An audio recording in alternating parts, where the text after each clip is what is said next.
States is one big reservation, and we are all in it. So says Russell Means, the legendary Oglala Sioux actor, writer, and activist. He captured national attention when he led the 71-day armed takeover of the sacred grounds of Wounded Knee. Our crew traveled to the Pine Ridge Indian Reservation to talk about the collapsing economy, U.S.-sponsored genocide, and why the American Indian has the lowest life expectancy in the Western Hemisphere.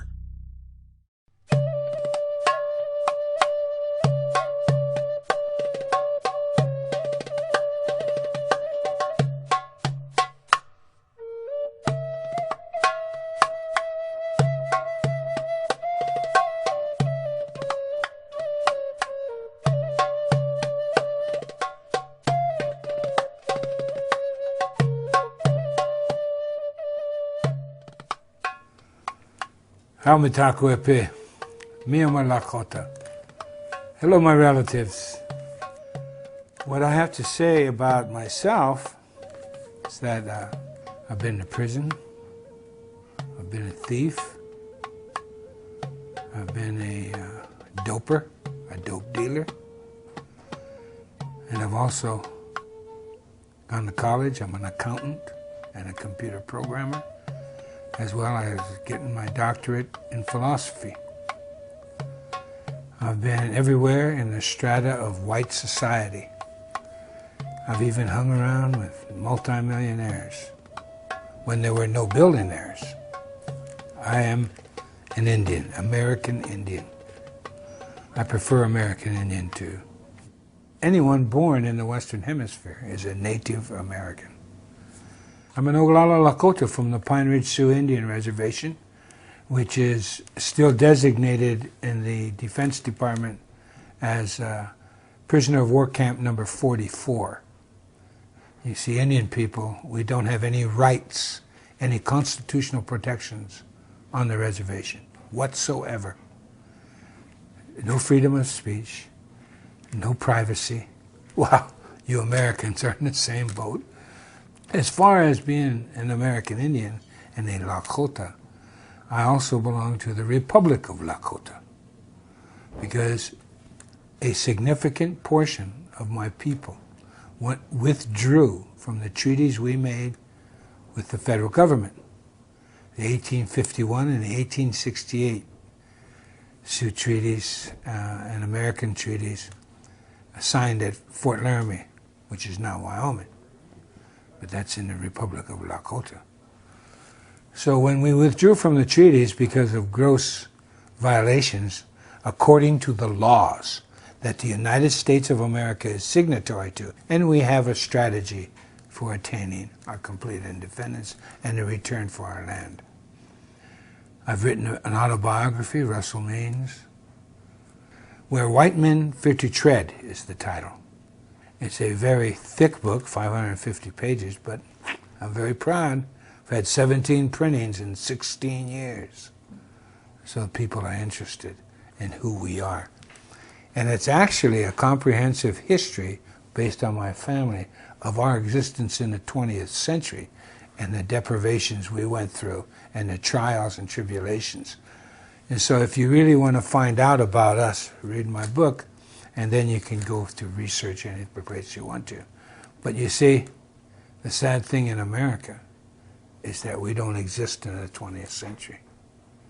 You have to specialize in Indian education of some sort, anthropology, history, and then go and dig in the archives of wherever in order to find out anything about us in the 20th century.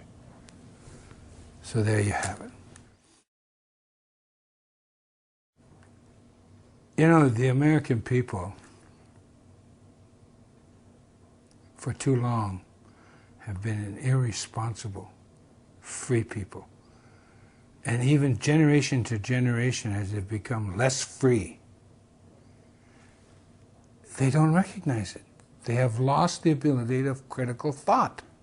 In order to regain critical thought, all you have to do is read your Constitution and then look at the laws that govern you, especially from the federal perspective. It's unconscionable to allow your freedoms to be taken away decade after decade after decade, year after year.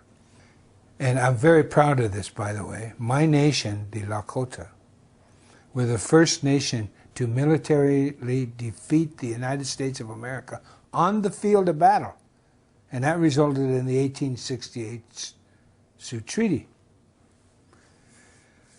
Be that as it may, what has happened after they economically forced us into these prisoner of war camps by destroying our food supply and our right of passage in our own land, they confined us to these, and then they began practicing and perfecting their colonial tactics.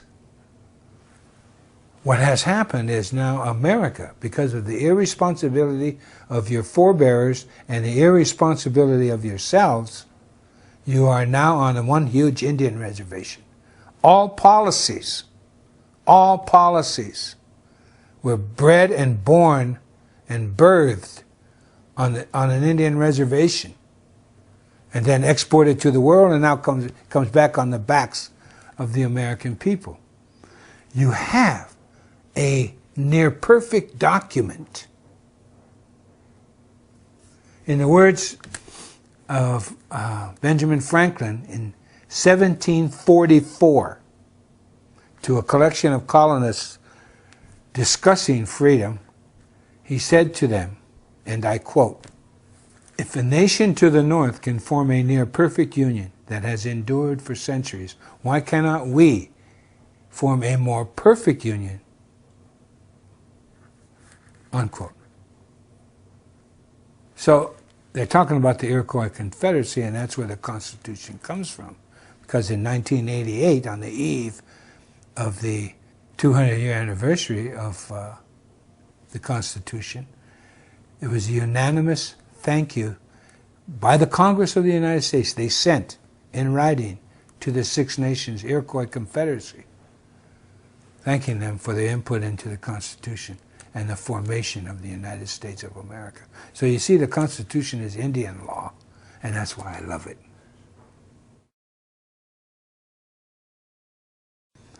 You know, beginning in the 1840s, they start stripping away your freedoms by developing the corporation. You know, a piece of paper. A piece of paper. And then in the 1870s, of course, during Lincoln, when they declared martial law, and even after they ceased civil war, martial law continued on for another 3 or 4 years, when it was no need to. And you go on, but in the 1870s, that's when Congress started giving the banks the right to rule. And of course, you go on to 1913, and the beginning of the 20th century, that's when they officially gave away the power of our economy to the banks. You know? They can print the money for us. According to our Constitution, you should never allow, the people should never allow their money to be printed by someone else. Hello? So the history of the Indian and the history of the American have now come full circle and were intertwined in the dictatorial policies of those that control the monetary system of America. And they have done such a bad job of it that they're destroying themselves. It's ludicrous at best. What has happened in Indian policy, or I should say American policy now, is that because you don't have control of your money, the international community has refused to invest any more into the financial instruments of America because they know they're worthless, that the United States is too far in debt and cannot cover it. So consequently, they've refused to buy the bonds and the treasury notes, etc. At any rate, the Federal Reserve has been, for over a year, way over a year, been printing money when no one's buying the financial instruments of the United States. So what the Federal Reserve has been doing is buying those federal bonds and treasury notes and then printing more money. It's absolute suicide. And it's been proven from empire to empire that when you allow your human right, your individual rights to be usurped, that's when empire grows and could care less. I was growing up when this country, they started emptying this country. Around the 50s, the unions had become so powerful, they were about to form their own political party. They had shown during World War II how powerful they were in the vote for the presidency and the Congress.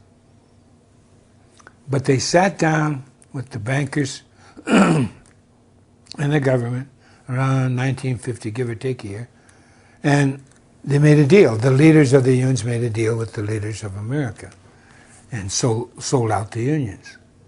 So when the people began to organize and gather and really have some power, it was negated. And it's been negated ever since. Ever since. You know, you have no privacy. None. You have no protections anymore. Now, I could be a smart aleck and say, how does it feel? Because I know how it feels living on a reservation, prisoner of war camp. Now, I can be an American, take my Social Security card and leave the reservation and be like the rest of you.